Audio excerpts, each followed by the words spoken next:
People told themselves their past with stories, explained their present with stories, foretold the future with stories. The best place by the fire was kept for the storyteller.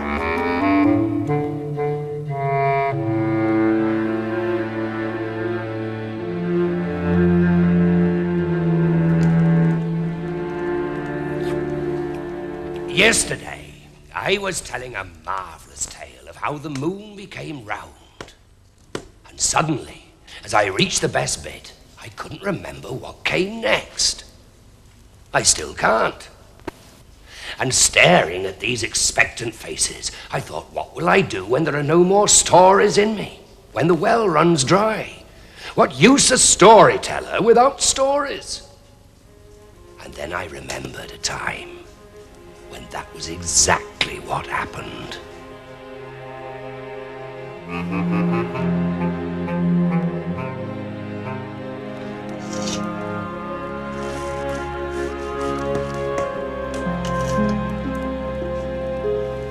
Yes, yesterday I forgot a story. And that is why I went straight out and gave my supper to a beggar. Our supper.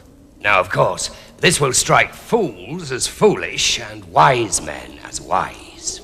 A fool eats his last potato, a wise man plants it.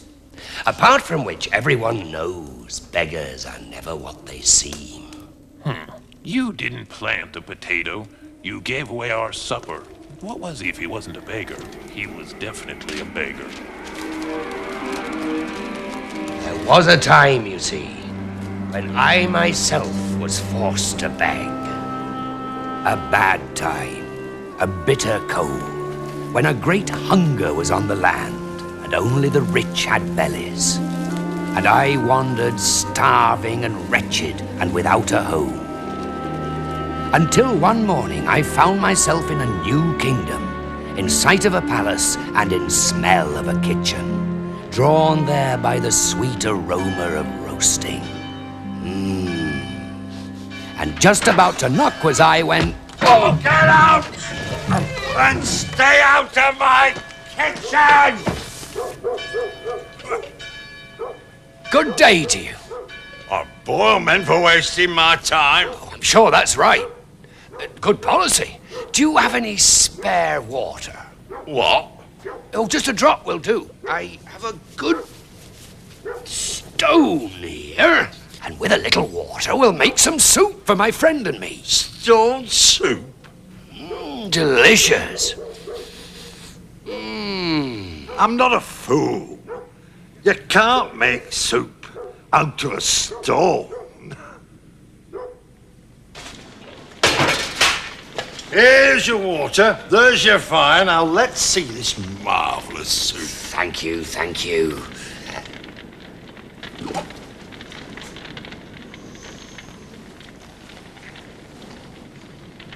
How long's this going to take? Oh, it won't take more than an hour. Oh, that's good. Oh, it's marvellous water. And our friend the cook stands over me for an hour while I consider my soup a simple stone in bubbling water.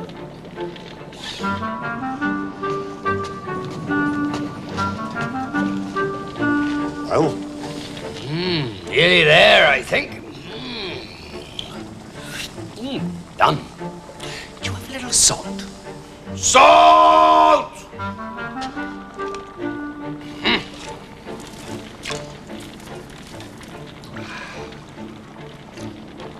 Almost perfect. Do you have a little stock? Lamb. I mean, just a drop will do. Stock! And after stock, greens. And after greens, potatoes. In they all go. Meat. Enough, you'll drown the stone. Ready. Now, you must remember, this is just a humble stone soup. Good. Very good. Soup from a stone.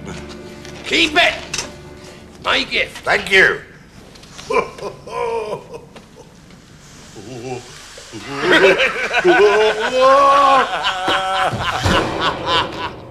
furious cook drags me before the king.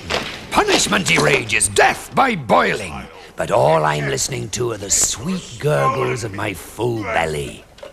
Answer His Majesty, blockhead. Pardon?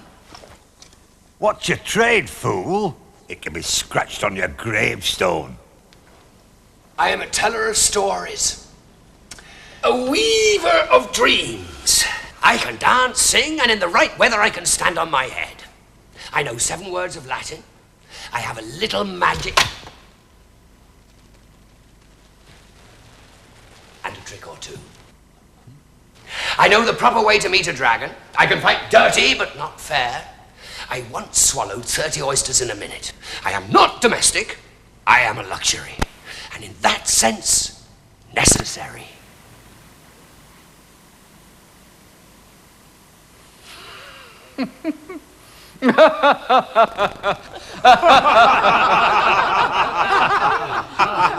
Excellent. And you can make soup out of a stone. Excellent. And a monkey out of a cook. But Your Majesty. And stories, eh? Good stories? Funny stories? Some good, some funny, some indifferent. Your Highness, the punishment. Punishment. Yes. Your punishment will be that you will tell me a story every night for a year. And for every story, I will give you a golden crown. Is that fair? It's my usual fee. But of course, if you should run out of stories, I will hand you over to the cook and his boiling oil. Naturally. Naturally. Ah, my dearios, the balmy days which followed. The plenty, much of this, much of that, each day an inch on my belly, a story from my head. Imagine me then. A royal commission, a servant, a feather bed, a suit of silk jingling with my gold pieces. Blissfulness. After supper, up by the fire, I'd tell my tale to the rapt king. And he never fell asleep. What more could an artist want? Food to eat, money to spend, and his audience awake. Each night a tick on the golden calendar and a snuggle with my new wife. That wife, And the year passed, and the final day came, my last of sweet punishment. I wake up full to the brim with life. My wife all softness in our bed, the coins spilling over. And blow me, I can't think of a story. In a twink I'm up and pacing the gardens, that old crocodile fear leading me a merry dance. But oh dear, my mind is a terrible blank. Oil, it says, the oil is on the boil. Husband, we have a visitor. So I see. You don't remember me? We shared your stone soup. Right. Is something wrong? No! No! Is there anything we can do for you? Is it food you're after or money? Oh, no, sir, I have both about me. As it happens, I have 364 gold pieces. Aye, and I come to wager them against yours. My husband, sir, is a devil with the dice. Yes, of course I am, but I can't be winning money. I'm playing for higher stakes. Must find a story before nightfall, else I shall... I know, I shouldn't have, but the gold sparkled. I should have said no, but the gold glittered. The morning frittered away my fortune with it. Well, that's it. I have no story and I have no money. Play on. With what? Your wife? Your wife against my winnings. Never. No, go on, play. I'm sure you'll win. I'll not. I'll not give you up. I may forget stories. I may lose my fortune. I may boil, but I'll not lose you. Play. You must surely win. 'Tis not my will. too. What's this? He is now my husband, sir, and I needs must love him. Then I am broken. You will not play again. With what? There is nothing more. I'd stake everything now. Wife, everything. Against your own self. Third time lucky. Stake myself? Why not? You have it already anyway.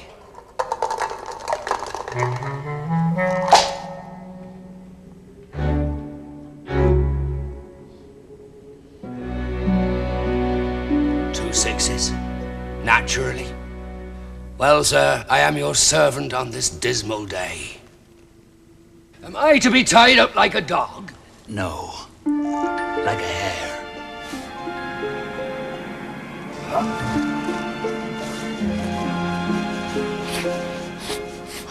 Clever! Help! Help! I'm shouting! And no noise comes out. Only a squeal only! Darling wife, help me! Now it's no good struggling. You can't get away, you naughty boy. I'll get away. Do you like our games? No, I don't! Help! Loving every minute. Good. Because I have better sport in store. But not in that shape.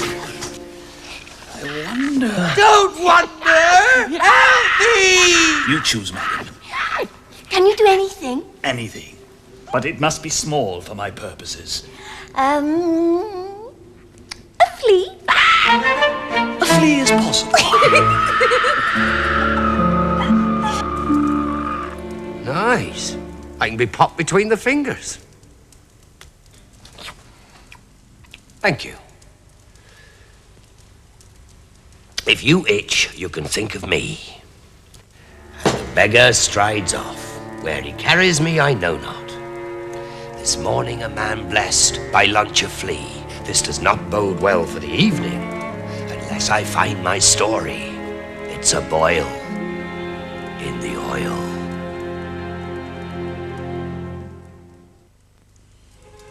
You get a view on life as a flea. Outside it is cold and hungry. Inside the castle it is hot and people eat. Our friend the beggar takes us, me and the rest of the fleas, to the kitchen where the oil sizzles to meet the cook. The human body is a kitchen for the parasite, and the cook is a feast. The other fleas flock to him. Gold, so tempting. Greed is the cook's itch, and he scratches. What's that? Oh, that's oil boiling. It's for a friend of mine, a buffoon who tells stories. Nothing. A flea. His time will come. Put your straws down here. By all means. Now you say you can blow away the middle one, but leave the other two where they are. My goal says I can. A meal says I can't. That's cheating. Why? I can do that. Then try.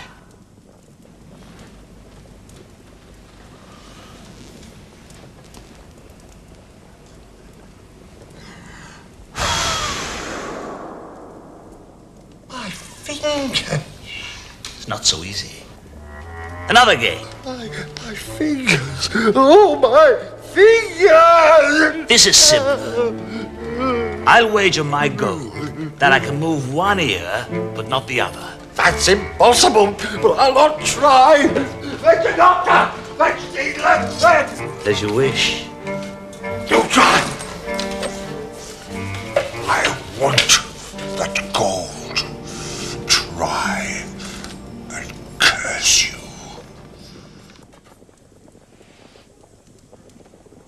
That's cheating. He's cheating. No. I said I'd move one ear and not the other. And that is what I've done. You'll not make a fool out of me. I'll do it myself. My ear. Oh, my ear. Oh, My fingers! My ear! Poor chap. What do you mean, poor chap? What about me, poor flea? Poor chap indeed. He only lost a few bits. I lost everything. Terrible state. Sorry. And then, as night draws up its hood and the hour comes when the king expects his story, I find myself carried into the court on the coat of the beggar. Where's my storyteller? Huh? Huh? I want my story. Sire, there's a man outside would entertain you. I don't want entertainers. I loathe entertainers. I want my story, and I want it now. Majesty, allow me to present myself, ragbag that I am. He smells. I am a beggar, sir. It is my business to smell. But I am capable of offense, not simply to the nose. And I can throw a rope in a special way.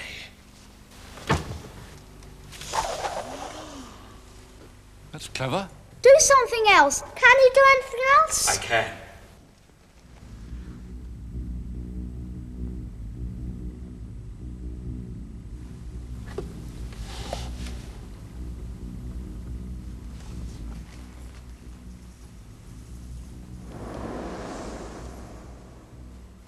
Where's it gone? I want it. Where's it gone?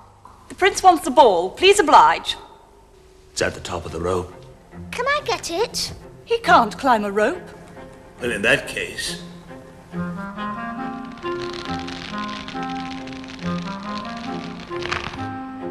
Now he can go up.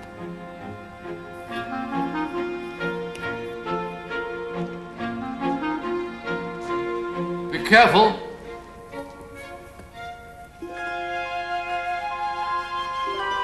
What's he doing up there? Come down. Come down.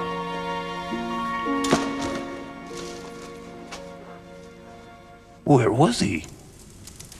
Where was he indeed? All eyes strain upwards, but the prince has vanished. The beggar scratches his beard and shrugs, and then a bright object comes sailing down.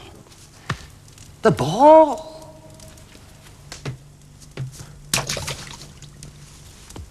The room is silent. Nothing. Then a babble of muttering and whispering, pointing, glares, and indignation, growls drowned by the terrifying roar of the king. For the oil! Oh no, I'm trying to shout for help, but no one hears me. To go like this, a flea, a nothing, to sizzle. But no, to the oil! To the oil! Here you are, ragbag. Come to the pot, the terrible pot. Come for a boil in the boiling oil. Up and in.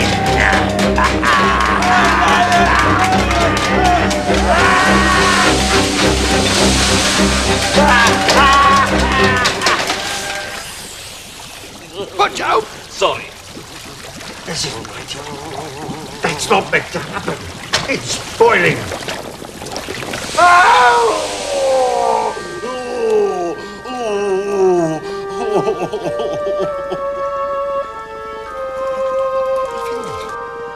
The back. My fingers are back. Ow! My ear. It's back. My ear is back. Where's the ball? What have you done with my ball? Give it back. Look! They pondered. And who could blame them? For odds, bods, and strange indeedy, the beggar had quite disappeared. But what about you? Where were you? Where was I indeed? No longer a flea, no longer anything. Here I am above the palace, swirling, an element, nothing more. And then a sudden drop, hurtling down, and the ground rushing up towards me. Oh! I've been dreaming. None of this happened. His Majesty wants his story. Yeah. Wife. Right.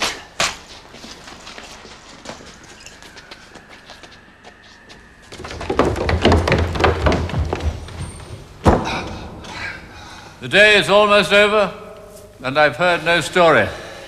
Sire, You remember the conditions? I do.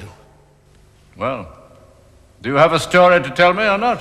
He hasn't, sire. The pig. Let me have him. Is there going to be a boil? I have no story, sire. Let me tell you what happened to me today. I woke up. It was the last day of our agreement. My wife lay beside me, the sun streaming in. Never was a man so happy. And then I just couldn't think of a story. Not a single one. So I went out into the gardens, and then things began to go very wrong. And so I began to tell the king of my adventures, of hares and fleas and mysteries, the worst day of my life, my wife's cruelty, the boiling oil. And what a tale it was, my dearies. How the tears coursed down the cheeks of the king, and the cook, and the queen. And when at last I finished, there was a terrible silence. And so, Majesty, I have no story to tell. But that's the best story I ever heard. And me.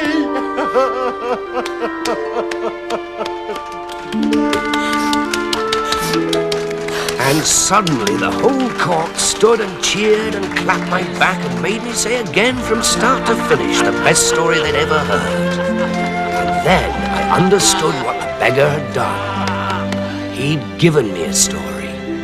When I was a story short, he made me one.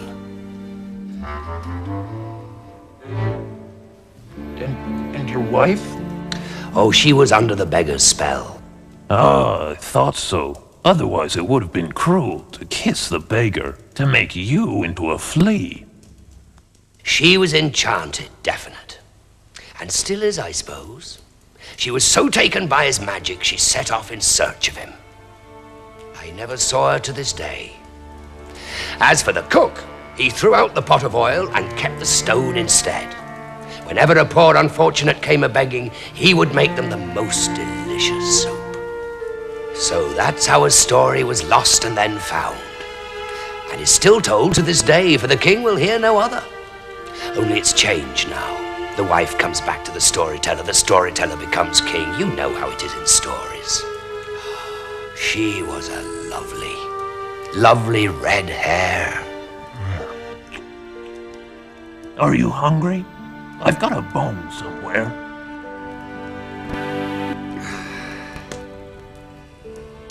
Not much use. We can make a soup. We can try.